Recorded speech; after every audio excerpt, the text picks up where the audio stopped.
Bonjour les yogis, c'est Valentine. Bienvenue sur valentine.yoga, le blog.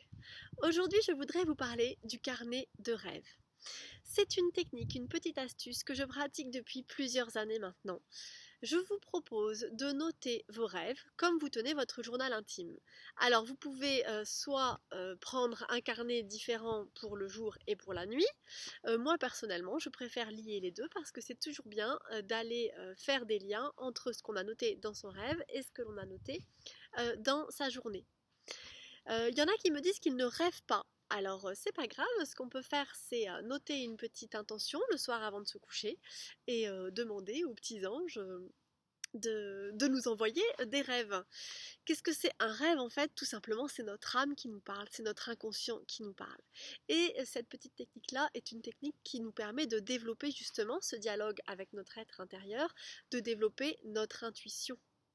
Car vous savez bien que le Petit Prince a dit on ne voit bien qu'avec le cœur. Alors, quelle est la technique? Vous la pratiquez déjà certainement, hein, mais pour ceux qui n'ont pas l'habitude.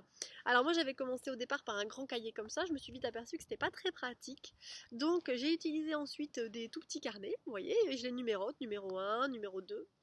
Et puis mon carnet du moment, c'est celui-ci qui est un petit peu plus grand. Et je trouve que c'est un bon format. Alors, comme vous le prenez toujours avec vous, que vous le trimballez partout dans la maison, dans votre sac à main, il est un petit peu abîmé, donc il faut toujours le réparer.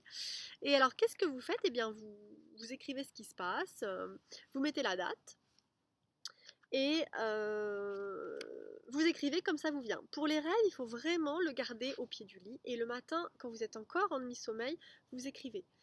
Parfois, si vraiment on n'arrive pas à se réveiller et on sent que le rêve commence à partir, ce qui est bien, c'est de s'enregistrer aussi. Et puis après, on peut le renoter.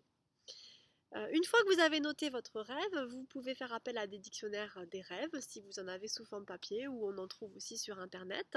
Donc si par exemple vous rêvez d'un train, si vous rêvez d'une montagne, bah, vous allez chercher tel mot dans le dictionnaire et vous avez plusieurs possibilités d'interprétation. Donc c'est très bien de faire comme ça. Donc s'il y a plusieurs mots-clés dans votre rêve, vous entourez les mots-clés et puis vous notez en dessous.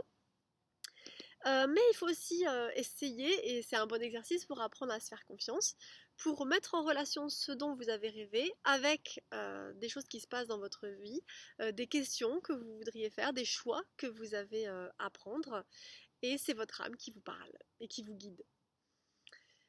Vous allez voir qu'avec cet exercice, très vite, on fait entre guillemets des progrès, c'est-à-dire qu'on se rend compte qu'on a eu des rêves prémonitoires parce qu'on a rêvé de quelque chose, et puis ensuite ça s'est produit, mais peut-être un mois après, 2 mois après. Ça peut être des toutes petites choses, mais ça peut être aussi des situations ou des événements un peu plus importants. Du coup, tout ça, ça fait prendre confiance en soi. On a confiance, on se dit qu'on a de l'intuition, on le voit, c'est écrit, hein, on s'en souvient parce que sinon on s'en souvient pas. Et du coup, ça nous permet de cheminer et de progresser. Voilà, je n'hésiterai pas à faire d'autres petites vidéos pour vous en dire plus, aller un peu plus dans les détails. Mais dans tous les cas, je pense que ça peut être une bonne résolution pour ce début d'année. Voyez, moi, il y a écrit les mots sont les passants mystérieux de l'âme. C'est exactement ça qui se passe. Grâce aux rêves notés, on peut comprendre ce qu'on a au fond de l'âme. Et je voulais aussi vous lire une petite citation que j'ai retrouvée du coup dans un des premiers petits carnets que j'avais fait.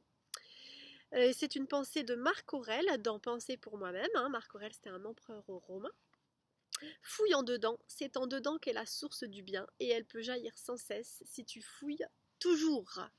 Voilà, donc mes chers amis yogis, je vous invite à aller fouiller à l'intérieur de votre âme par vos rêves. N'hésitez pas à me tenir au courant et d'ici là, gardez le mojo. Namasté.